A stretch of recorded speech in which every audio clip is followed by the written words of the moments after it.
abantu mwese mudashaka kunyura mu nzira z'Imana, mugashaka kunyura mu nzira z'abantu no mu nzira zanyu. Ugashaka perime wanyuze mu nzira zawe, zazindi. Ugashaka provisoire wanyuze mu nzira yawe, ukabona akazi ari uko winyuriye mu nzira yawe, ukabona amafaranga wakuye mu nzira yawe, ukabona umugore wikuriye mu nzira yawe, ukabona umugabo wikuriye mu nzira yawe, ukabona umunezero wikuriye mu nzira yawe. Ndashaka kugutangariza ngo ibyo wakuye mu nzira yawe byose biri muri garanti, ariko ibyanyuze mu nzira y'Uwiteka byose ni original. Ntabwo abantu bashaka kurindira ibintu by'inzira z'Imana. Ubuse ninsengera iki cyifuzo izansubiza ryara, ahantu hawarindira iby'Imana. Iby'Imana naho byatinda ariko biza ari original. Se kugura umwenda ucuye no kugura umwenda wa original kiza ni iki? Ndabashuhuje mu izina rya Yesu Kristo w'i Nazareti. Amahoro y'Imana nabe muri mwe. Nizere ko muguwe neza kandi nizere ko muri amahoro. Nizere ko Umwami akomeje kubarwanirira intambara, kandi nizere yuko ijambo ry'Imana rikomeje kubanyura no kubanogera. Nizere yuko mukomeje rero gukizwa, kubohoka.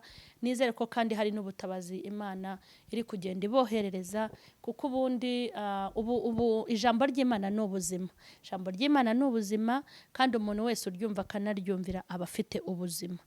Reka rero turebe ijambo ry'Imana mu Migani ibice 23 umurongo wa 26. Ibice 23 umurongo 26 dusome: mwana wanjye mpa umutima wawe, kandi amaso yawe yishimire inzira zanjye. Mwana wanjye mpa umutima wawe, kandi amaso yawe yishimire inzira zanjye. Ndashaka tuganire. Nababwiye ko muri iyi minsi ndimo kubahugura kandi nkoresheje ijambo ry'Imana, kwishimira inzira z'Imana. Ndi kugenda mbahugura nkanabagira n'inama nkoresheje ijambo ry'Imana. Nimba hari ikintu kigoye abantu muri iyi minsi, ni ukwishimira inzira z'Imana.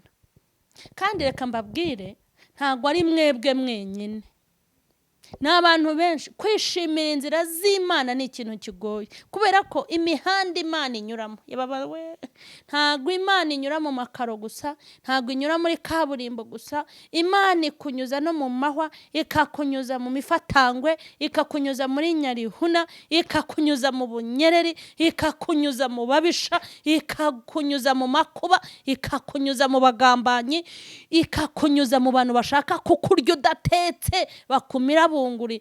Ngo mwana wanjye mwana wanjye wishimira inzira zanjye. Niryo jambo mbanzaniye. Ni ibintu bibiri Imana iri kukwaka. Mwana wanjye, mwana w'Imana, abana b'Imana, haleluya. Abana b'Imana, haleluya. Uwiteka Imana yawe ivuganye nawe muri iki gitondo ngo mwana wanjye mpa umutima wawe, ngo kandi ujye wishimira inzira zanjye. Ni ibintu bibiri. Mpa umutima wawe kandi ujye wishimira inzira zanjye. Mureke mbabwire, gufata umutima ukawuha Imana. Iyo ufashe umutima, ubundi iyo wahaye umuntu umutima wawe, ni uko uba ugira ngo awukontorore kandi awutegeke.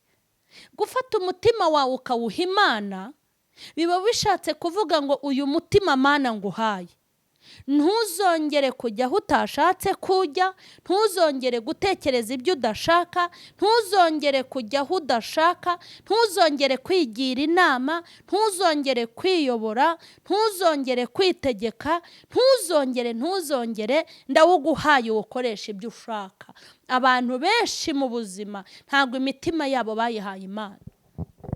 Bayihaye amaguru, bayiha amaboko, bayiha iminwa, bayiha mu mutwe, bayiha amaso, ariko umutima ntago bigeze baha Imana umutima.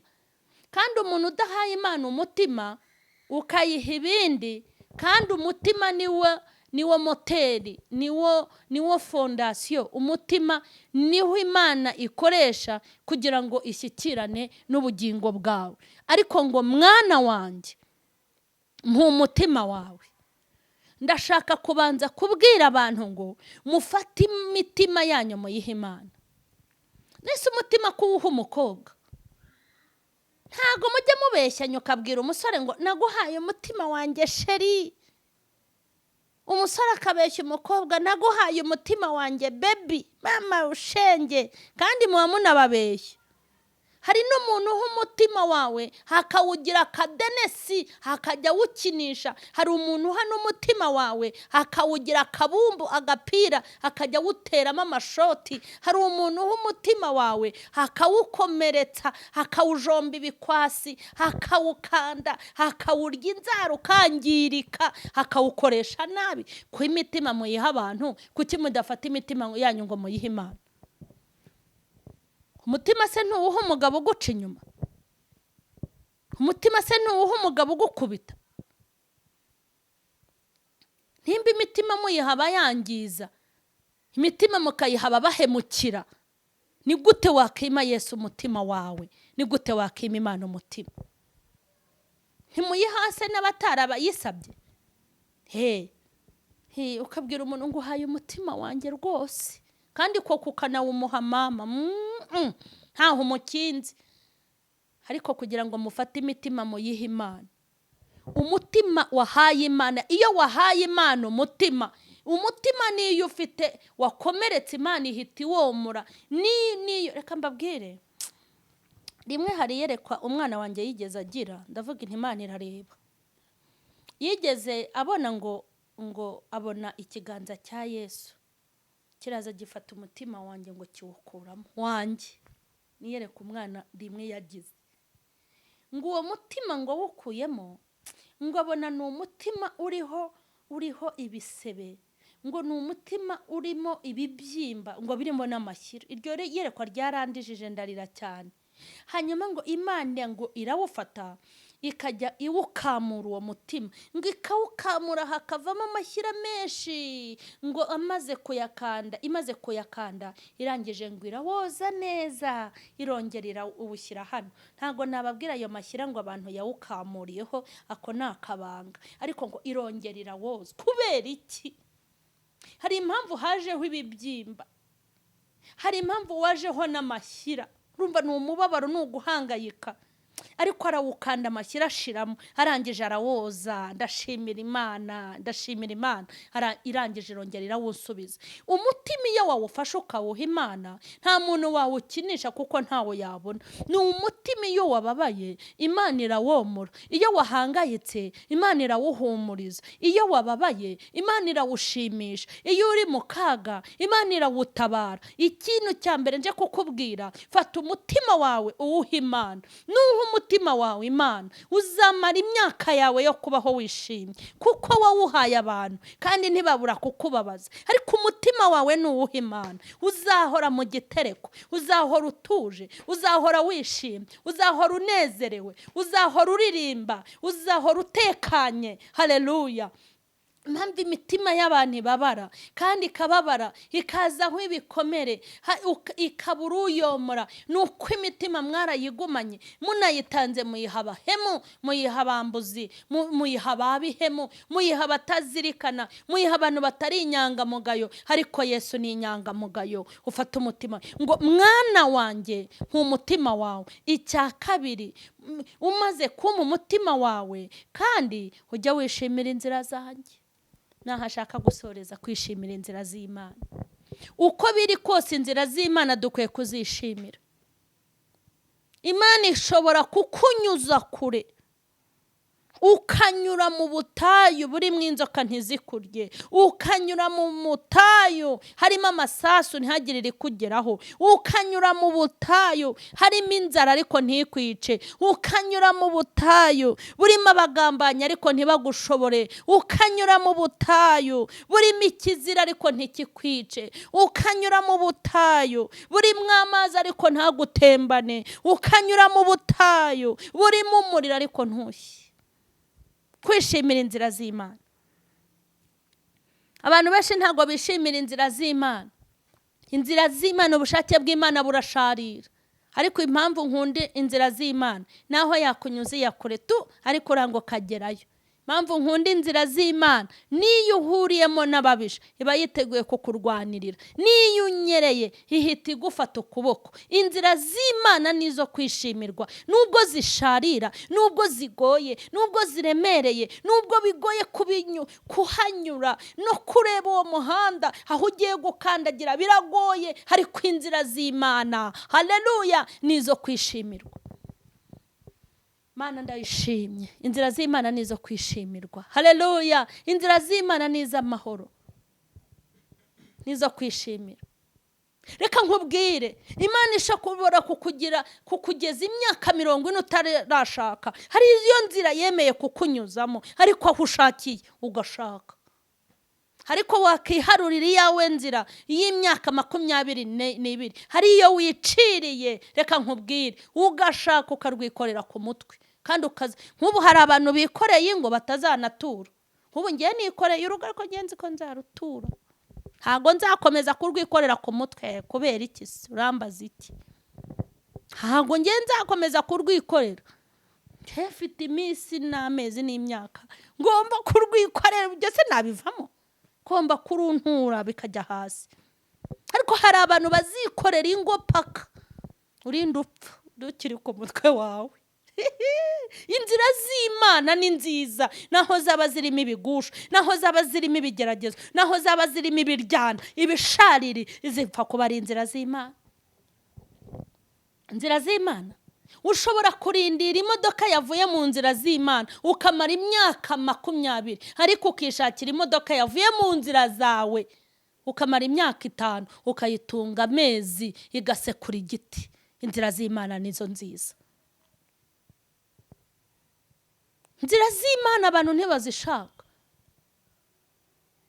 Ushobora kubyara umwana waturutse mu nzira z'Imana ukamutegereza imyaka 20, ariko umwana wakuyemo kwiyeranja. Ndabara abagabo bafite abagore batabyara mwagiye kwiyeranja. Umwana wavuyemo kwiyeranja akaguhagama. Ntimukiyeranje, mujye murindira inzira z'Imana. Ushobora kubona akazi warindiriye imyaka 10 gaturutse mu nzira z'Imana, ariko akazi wiyeranje ukakanyuza mu nzira yawe ukiyeranje. Hari ukuntu mwiyeranje muri abatekinisi mugakura abantu ku kazi kabo, mugatanga amafaranga bakakabakuraho. Ako kazi ujye umenya ngo ntacyo nibitseho. Ikintu cyose inzira z'Imana ziragoye, ariko inzira z'Imana ni nziza. Ngo hanyuma ngo wishimire inzira zanjye. Ushobora kubabara, ushobora kunyura mu nzira z'Imana z'imibabaro ukababara imyaka 20, ariko ukishakira umunezero w'imyaka 2. Inzira z'Imana, inzira z'Imana, inzira z'Imana zikunyuza mu bitaro ukarwara. Inzira z'Imana zikunyuza muri gereza ugafungwa. Inzira z'Imana zishobora kukugira akamugo kagendera mu kigare. Inzira z'Imana zikushobora kukugira umukene. Inzira z'Imana zishobora kukugira ususuguritse. Inzira z'Imana zigukura hejuru zikagushyira hasi. Inzira z'Imana zikwambura ijambo. Inzira z'Imana zishobora kugutesha agaciro, ariko zikazakugira umuntu ukomeye. Inzira z'Imana zirashaririye ngo kandi mwana wanjye ujye wishimira inzira zawe. Abantu benshi rero ntago bashaka inzira z'Imana. Inzira z'Imana ntibazishaka, barishakira izo biciriye. Umuntu akicara akabwira Imana, tumva rero wa Mana we, uzampa ibindi, uzampa inkwano, umpa amajyambere, umpa yasare, umpa imyenda, ariko kwishakira umugore nziyeranja ndakuza ukuntu utanga. Tazampa umukobwa uhengamye ukampa umugabo utagira n'ijana, aho ho nziyeranja. Uzi gushaka umugore wiciriye inzira ugashaka umugabo wiciriye inzira, wajya utubaza. Ariko ubushake bw'Imana n'inzira z'Imana nubwo zisharira ariko ni nziza. Inzira z'Imana zinyura mu itanura ry'umuriro. Imana yashatse kwiyamamariza kuri Saduraka, bamunyuza hajya mu itanura ry'umuriro, ariko asanga atari wenyine, hazamo 4. Haleluya. Niyo mpamvu ngo ajya kuvamo nta nagasatsi ko ku mutwe kigeze kavaho. Imana ishimwe, ndayubashye cyane. Imana yiyamamariza kuri Daniyeli, ariko Imana igitwiyamamarizaho, ikwiyamamarizaho nyine, ikakwiyamamarizaho ukababara, ariko nta kintu cyiza nko kwiyamamariza nk'uko Imana ikwiyamamarizaho. Yiyamamarije kuri Daniyeli, bamuta mu rwobo rw'intare, ariko ngo agezemo hatangira gukina nazo, baravuga bati Imana y'uyu mugabo irarenze. Ngewe nagiye nyura mu nzira z'Imana no mu bushake bwayo, baba we burasharira we, burasharira ugashaka kwishima, wakishima hese. Ariko nimba hari ikintu cyiza ni ukuba mu bushake bw'Imana, nta ngaruka butera. Ikintu kizakwereka ko uri mu bushake bw'Imana, naho byakurya bikakurya, ariko ugira finali nziza, ntukorwa n'isoni, ntago umwara, haleluya, ntago useba. Inzira z'Imana, ibintu byose by'Imana binyura mu nzira zikomeye. Hari abantu rero muri mu nzira z'Imana mushaka kwiyeranja, abantu mwese mudashaka kunyura mu nzira z'Imana, mugashaka kunyura mu nzira z'abantu no mu nzira zanyu. Ugashaka perime wanyuze mu nzira zawe, zazindi. Ugashaka provisoire wanyuze mu nzira yawe, ukabona akazi ari uko winyuriye mu nzira yawe, ukabona amafaranga wakuye mu nzira yawe, ukabona umugore wikuriye mu nzira yawe, ukabona umugabo wikuriye mu nzira yawe, ukabona umunezero wikuriye mu nzira yawe. Ndashaka kugutangariza ngo ibyo wakuye mu nzira yawe byose biri muri garanti, ariko ibyanyuze mu nzira y'Uwiteka byose ni original. Vuga ngo ni original. Ikintu cyose kinyura mu nzira z'Imana ntabwo ari pirate, ariko ibinyura mu nzira z'abantu aho biva bikagera ni ibipirate. Tugiye gusenga. Inzira z'Imana abantu bashaka kuzirindira, ntabwo abantu bashaka kurindira ibintu by'inzira z'Imana. Ubuse ninsengera iki cyifuzo izasubiza ryara, ahantu hawarindira iby'Imana.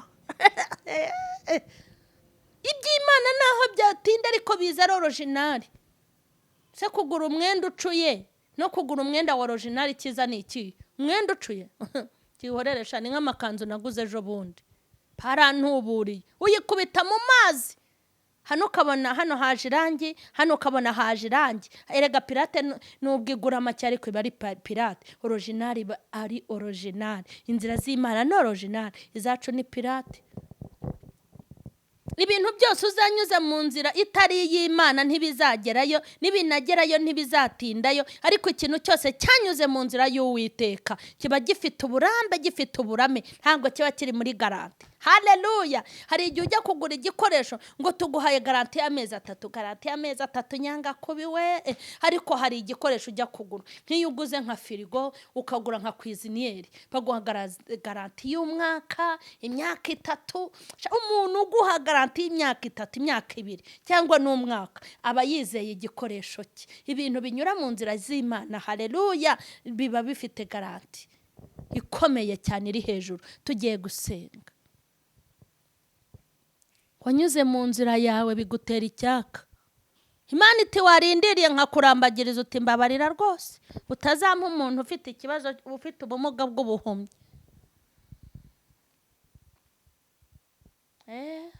Jewe nzareba inyuma, imbere uzaba ariho ndebera Mana. Mama shenge, abantu bose binyuriye mu nzira zabo, ubegereye ukababaza ibyababayeho, nanjye ukambaza nabigusobanuriramo. Ubu ngubu inzira y'Imana ndayubaha, niyo ngiye kwimuka mu nzu njya mu yindi, mbwira Imana intiye inzu urayemeye, kuko kwiyobora narabibonye. Iyo nza gukizwa neza, iyo nza gukizwa ndi umukobwa, hari ukuntu nari kubana n'Imana.